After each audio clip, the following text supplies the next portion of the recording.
Uttar Pradesh police भर्ती हेतु ये सामान्य ज्ञान भारतीय राज्य व्यवस्था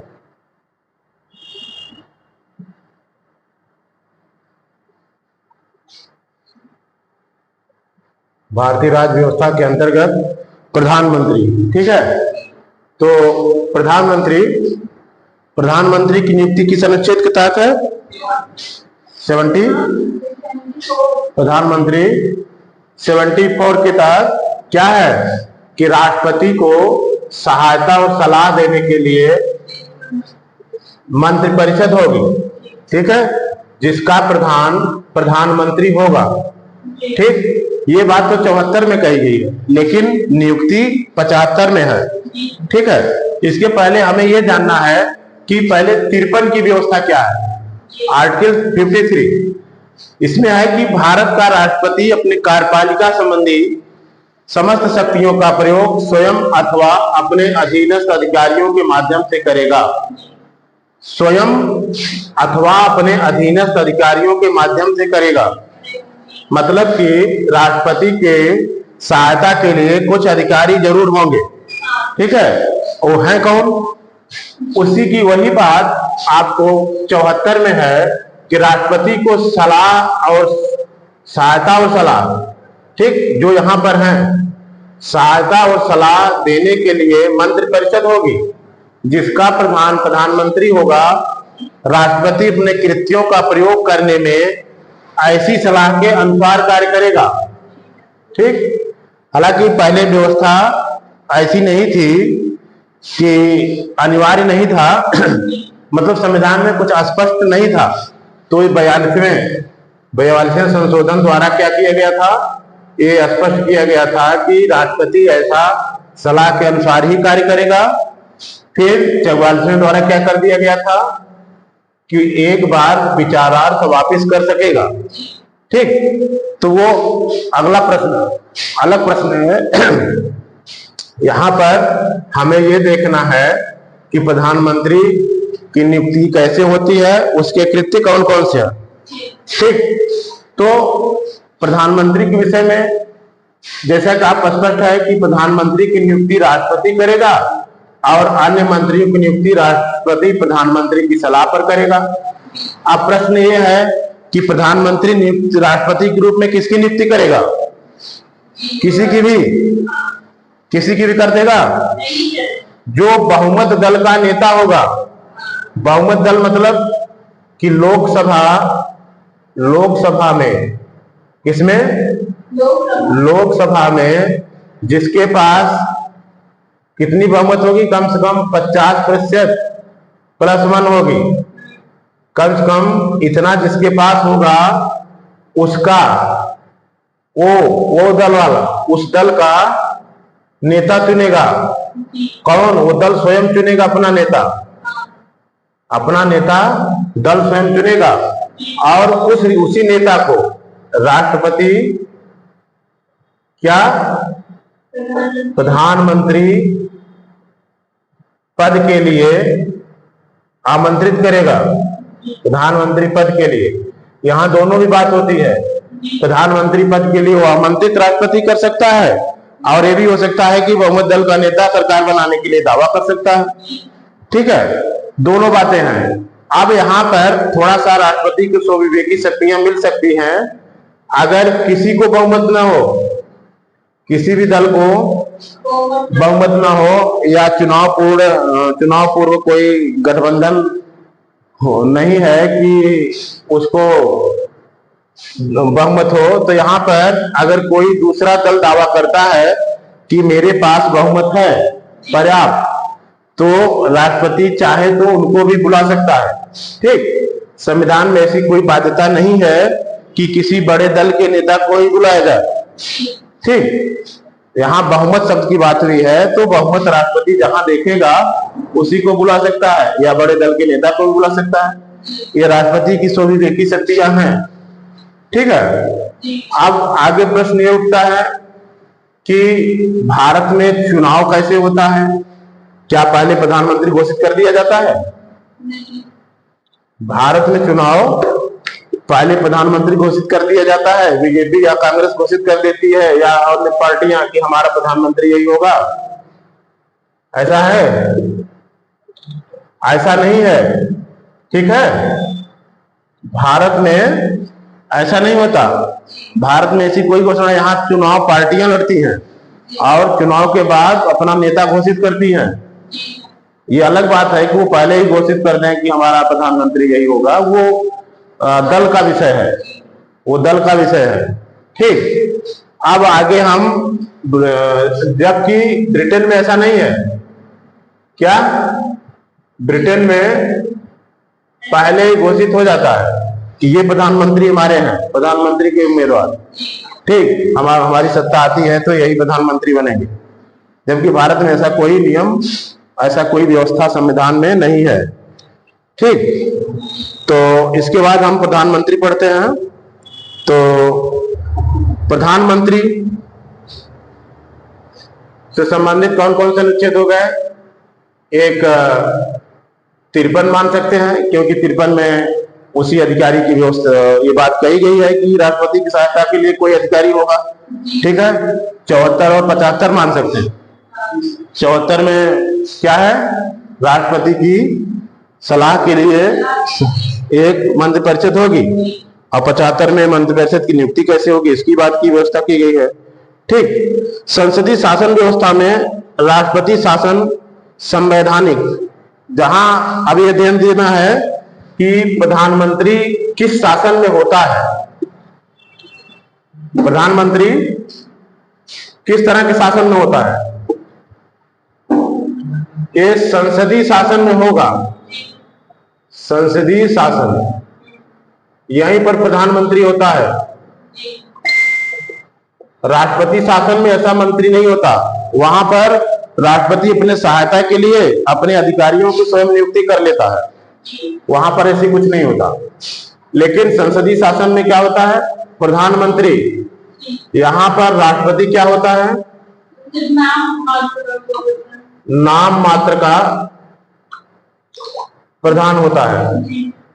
नाम मात्र का प्रधान, केवल राष्ट्र अध्यक्ष कह सकते हो, राष्ट्र अध्यक्ष, है ना। लेकिन शासन का प्रमुख कौन होता है? शासन का प्रमुख या मुख्य ये होता है प्रधानमंत्री होता है। प्रधानमंत्री वास्तविक कार्यकारी, समझे, वास्तविक कार्यकारी, और ये नाम मात्र के कार्यकारी होते हैं। ठीक है, क्योंकि समस्त कृत्य, भारत सरकार के समस्त कृत्य किसके नाम से संचालित किए जाते हैं? राष्ट्रपति के नाम से। समस्त कृत्य तो राष्ट्रपति के नाम से संचालित किए जाते हैं, लेकिन संचालन कौन करता है? प्रधानमंत्री करता है। ठीक, तो जैसे कि आपको पता है कि बहुमत दल के नेता को प्रधानमंत्री पद के लिए राष्ट्रपति नियुक्त करता है, तो निश्चित है कि उसका संसद में बहुमत है। ठीक, संसद में उसके समर्थकों की संख्या है। यहां पर ये भी जानते रहिए कि ये आवश्यक नहीं है कि जिसको प्रधानमंत्री नियुक्त किया जाए वह किसी सदन का सदस्य हो, किसी सदन का सदस्य हो, आवश्यक नहीं है। केवल नेता होना आवश्यक है। किसका? लोकसभा में बहुमत दल का नेता होना आवश्यक है। नेता होना आवश्यक है। केवल यहां शर्त यह है कि ये 6 महीने के अंदर किसी सदन के सदस्य बन जाएंगे, किसी सदन के सदस्य बन जाएंगे, अन्यथा इनकी सदस्यता, इनका पद, प्रधानमंत्री के पद पर नहीं रह पाएंगे। ठीक, अब ये बात क्लियर हो गई। दूसरी क्या बात है कि प्रधानमंत्री पूरे संसद में उसका प्रभुत्व तो रहेगा ही, क्योंकि बहुमत दल का नेता है, और राष्ट्रपति को सलाह देने के लिए जो मंत्रिपरिषद है उसका प्रमुख है। ठीक है, तो इस हिसाब से ये संसदीय शासन व्यवस्था का बड़ा अद्वितीय पद होता है कि पूरी शासन व्यवस्था प्रधानमंत्री के इर्द गिर्द ही घूमती है। सर्वाधिक शक्तिशाली पद है, ठीक है। और राष्ट्रपति शासन, जो संसदीय शासन में राष्ट्रपति शासन का संवैधानिक प्रधान होता है, ठीक है। वास्तविक प्रधान कौन होता है? प्रधानमंत्री, जो वास्तविक शक्तियों का प्रयोग करता है। अनुच्छेद 75(1) के अनुसार राष्ट्रपति द्वारा प्रधानमंत्री की नियुक्ति का प्रावधान है, परंतु राष्ट्रपति संसदीय व्यवस्था के अनुसार लोकसभा में बहुमत दल के नेता को प्रधानमंत्री नियुक्त करता है। ये तो आपको पता ही है, ठीक है। स्पष्ट बहुमत नहीं होने की स्थिति में उसको सभी की शक्तियां राष्ट्रपति को मिल जाती हैं, लेकिन सामान्यतः वो बड़े दल के नेता को ही बुलाता है, ऐसा देखा गया है। और 1 माह में, मतलब प्रधानमंत्री किसी को नियुक्त कर देगा, कौन? राष्ट्रपति, है ना। और उनको कहेगा कि 1 माह के अंदर अपना बहुमत सिद्ध करो, बहुमत सिद्ध करो। तो वो 1 माह के अंदर अपना बहुमत सिद्ध करते हैं।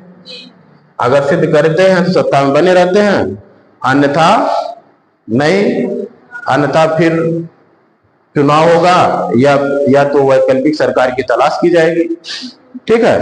ऐसे ही होता है, ठीक। 1977 का में सर्वोच्च न्यायालय ने एक निर्णय दिया था कि वह व्यक्ति भी प्रधानमंत्री बनेगा जो 6 माह के अंतर्गत संसद के किसी सदन का सदस्यता प्राप्त कर ले। संविधान के अनुसार प्रधानमंत्री संसद के दोनों सदनों में से किसी भी सदन का सदस्य हो सकता है, परंतु संसदीय शासन व्यवस्था के अंतर्गत अगर परंपराओं की बात करें तो लोकसभा का सदस्य होना चाहिए, ऐसा कहा गया है। लेकिन हमारे कई प्रधानमंत्री ऐसे रहे हैं जो कि राज्यसभा के भी सदस्य रहे हैं। जैसे आप मनमोहन सिंह को ले लीजिए, मनमोहन सिंह और इंदिरा गांधी भी राज्यसभा की सदस्यता के तहत प्रधानमंत्री रह चुकी हैं, और मनमोहन सिंह भी हैं, थे। हालांकि वर्तमान में ऐसा नहीं है, लेकिन ये ज्यादा अच्छा माना जाता है कि वो लोकसभा का सदस्य रहे, ठीक है। वे प्रधानमंत्री जो राज्यसभा का सदस्य रहते हुए प्रधानमंत्री बने, उनमें इंदिरा गांधी हैं। कौन? इंदिरा गांधी। इंदिरा गांधी ये राज्यसभा की सदस्य थी। 1966 में ये पीएम बनी थी, ठीक है, इंदिरा गांधी।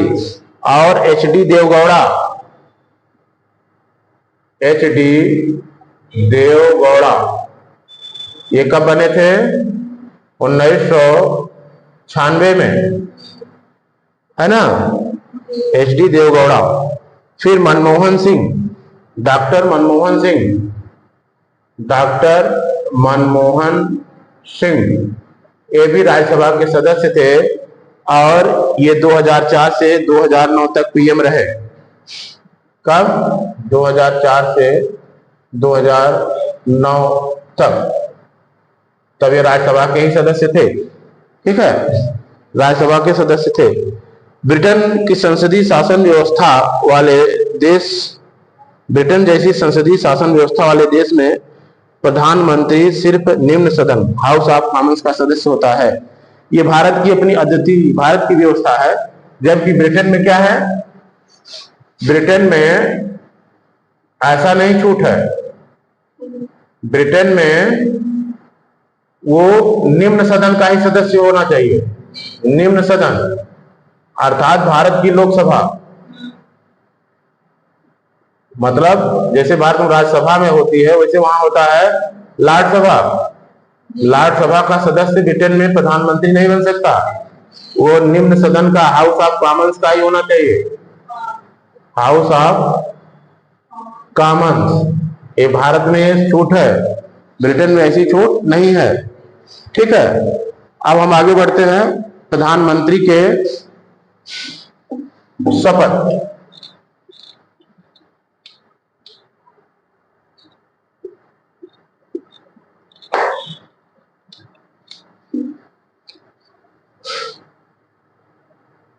प्रधानमंत्री के पद की शपथ। शपथ क्या है? शपथ किस बात का लेता है? प्रधानमंत्री को पद एवं गोपनीयता की शपथ राष्ट्रपति दिलवाता है। ठीक है, पद एवं गोपनीयता शपथ कौन दिलवाएगा? शपथ राष्ट्रपति दिलवाएगा। ठीक है, शपथ राष्ट्रपति दिलवाता है प्रधानमंत्री को। प्रधानमंत्री जहां एक तरफ संविधान के प्रति सच्ची श्रद्धा व निष्ठा की प्रतिज्ञा लेता है, वहीं दूसरी तरफ भारत की संप्रभुता और अखंडता को अक्षुण्ण बनाने के लिए प्रतिबद्धता व्यक्त करता है। एक तरफ प्रधानमंत्री क्या करता है? संविधान के प्रति सच्ची श्रद्धा एवं निष्ठा, संविधान के प्रति सच्ची श्रद्धा एवं निष्ठा, सच्ची श्रद्धा एवं निष्ठा, ये क्या लेता है? किसके प्रति? संविधान के प्रति। दूसरी शपथ क्या लेता है? देश की एकता एवं अखंडता को अक्षुण्ण बनाए रखेगा। ठीक है, भारत की संप्रभुता एवं अखंडता को अक्षुण्ण बनाए रखेगा। ठीक, भारत की संप्रभुता, भारत की संप्रभुता और अखंडता, अखंडता को अक्षुण्ण बनाए रखेगा, ऐसा भी वो प्रतिबद्धता व्यक्त करता है। ठीक है, ये दोहरी बात है कि संविधान के प्रति निष्ठा तो रहेगी ही, लेकिन ये संप्रभुता और अखंडता को हम अक्षुण्ण बनाए रखेंगे, इसकी भी प्रतिबद्धता व्यक्त करता है प्रधानमंत्री। ठीक है, और किसी साथ ही ये कहता है कि बिना भय, पक्षपात या द्वेष आदि के बिना सभी प्रकार के लोगों के प्रति संविधान और विधि के अनुसार न्याय करने का वचन भी देता है। ठीक है, भय, पक्षपात रहित, ठीक, भय पक्षपात रहित सभी के लिए न्याय का वचन देता है। यह उसकी शपथ होती है, भय पक्षपात रहित या द्वेष रहित, ठीक है, संविधान के और विधि के अनुसार न्याय करने का वचन देता है। संविधान और विधि के अनुसार, संविधान और विधि के अनुसार, विधि के अनुसार, ठीक, भय एवं पक्षपात रहित या द्वेष रहित, द्वेष रहित, ठीक है, किसको? सभी को, सभी को संविधान और विधि के अनुसार मतलब न्याय देने का वचन देता है। ये उसकी होती है क्या? शपथ। किसकी शपथ होती है? प्रधानमंत्री की। ठीक है, अब पदावध की बात करें कि प्रधानमंत्री की पदावधि क्या है। प्रधानमंत्री की पदावधि, पदावधि कितने समय कार्यकाल होता है प्रधानमंत्री का? तो सामान्यतः ऐसा कोई लिखित व्यवस्था नहीं है संविधान में कि प्रधानमंत्री इतने साल तक रहेगा। सामान्यतः लोकसभा के बहुमत दल का नेता होता है तो लोकसभा बदलेगी, प्रधानमंत्री बदल जाएगा, या पुनः बहुमत के साथ आएगा तो वही बना रहेगा। ठीक है, तो ऐसी कोई व्यवस्था नहीं है। फिर भी जो बात है वो यही है कि प्रधानमंत्री राष्ट्रपति के प्रसाद पर्यंत कार्य करता है। ठीक है, इसका मतलब ये नहीं है कि वो जब चाहे तब बर्खास्त कर दे। प्रधानमंत्री राष्ट्रपति के प्रसाद पर्यंत, प्रसाद पर्यंत कार्य करता है, कार्य करता है। मतलब कि राष्ट्रपति क्या है? राष्ट्रपति प्रधानमंत्री को हटा सकता है, प्रधानमंत्री को हटा सकता है। कोई निश्चित कार्यकाल नहीं है, निश्चित कार्यकाल नहीं है, लेकिन ये हटाने वाली शक्ति का प्रयोग राष्ट्रपति तब तक नहीं करेगा जब तक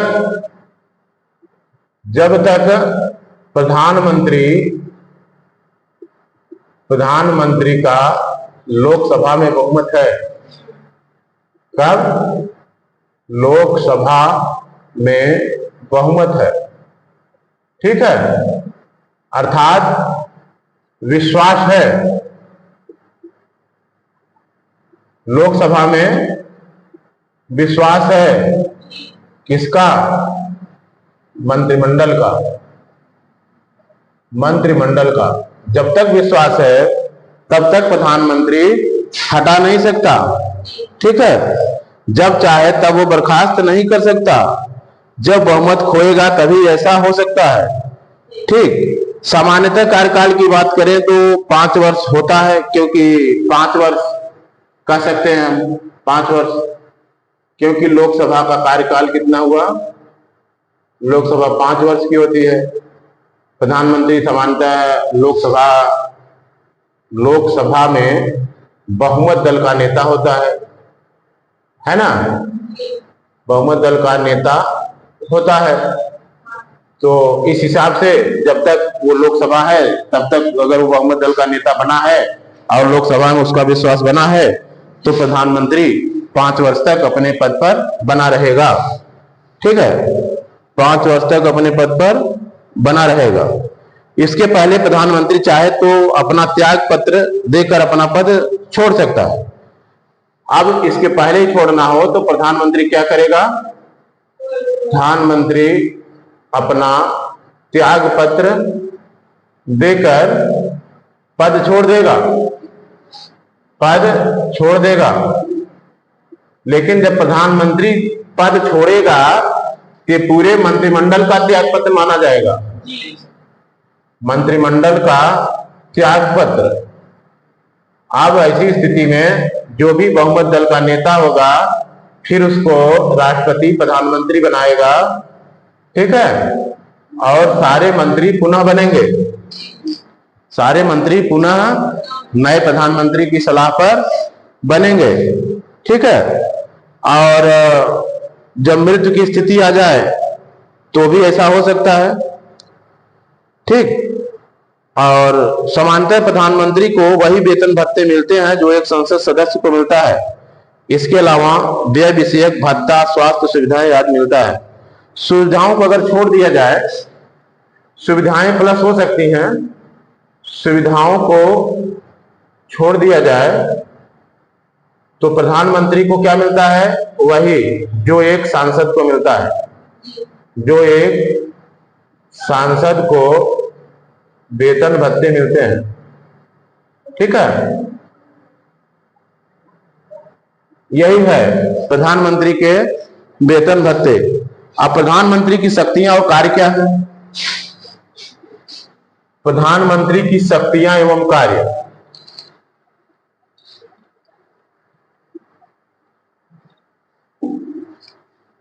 प्रधानमंत्री की शक्तियां एवं कार्य। अब प्रधानमंत्री के कार्य क्या है, शक्तियां कार्य क्या है? एक सीधे से आप जान जाइए कि क्योंकि राष्ट्रपति का सलाहकार है प्रधानमंत्री, तो राष्ट्रपति के जो भी कार्य और शक्तियां हैं, अगर व्यवहारिक दृष्टि देखा जाए तो सारे कार्य और शक्तियां प्रधानमंत्री के हैं, ठीक है। तो इस हिसाब से कोई शक्तियां एवं कार्य का स्पष्ट संविधान में वर्णन नहीं है। भारतीय संविधान में प्रधानमंत्री की शक्तियों का उल्लेख नहीं है, परंतु राष्ट्रपति की शक्तियों का उल्लेख है। इसलिए व्यवहारिक रूप से प्रधानमंत्री के द्वारा राष्ट्रपति की शक्तियों का ही प्रयोग किया जाता है। प्रधानमंत्री कुछ शक्तियों को छोड़ दिया जाए तो सारी शक्तियां क्या? प्रधानमंत्री राष्ट्रपति की शक्तियों का प्रयोग करता है, शक्तियों का प्रयोग करता है। क्यों प्रयोग करता है? क्योंकि प्रधानमंत्री राष्ट्रपति का प्रमुख सलाहकार, प्रमुख सलाहकार है। और भारत में संसदीय शासन व्यवस्था है, संसदीय शासन।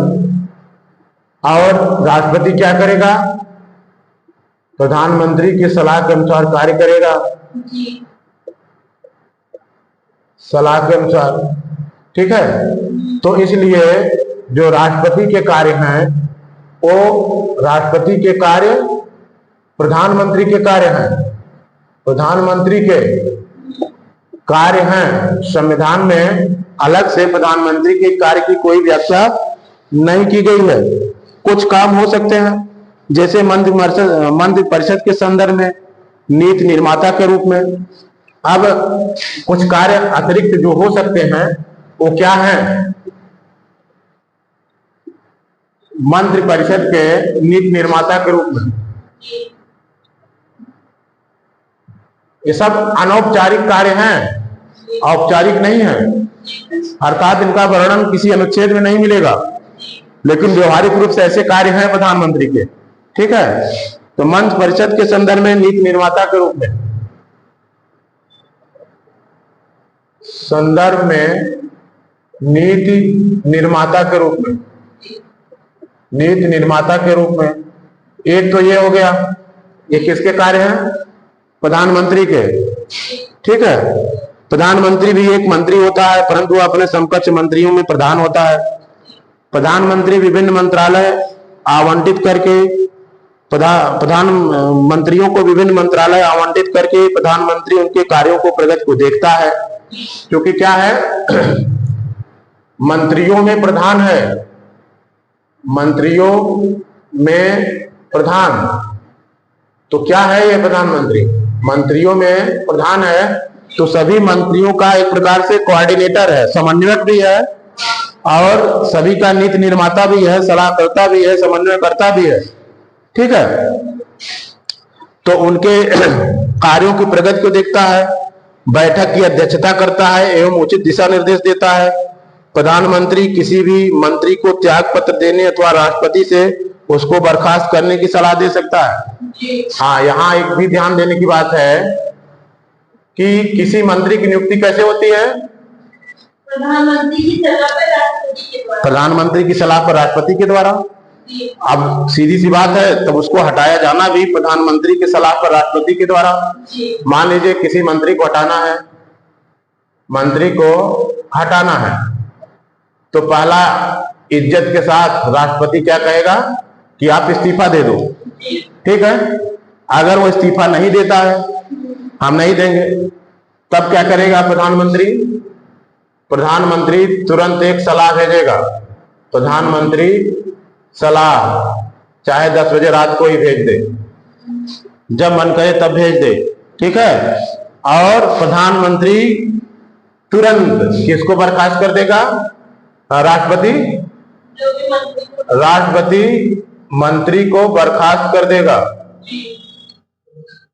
ठीक है, तुरंत राष्ट्रपति मंत्री को बर्खास्त कर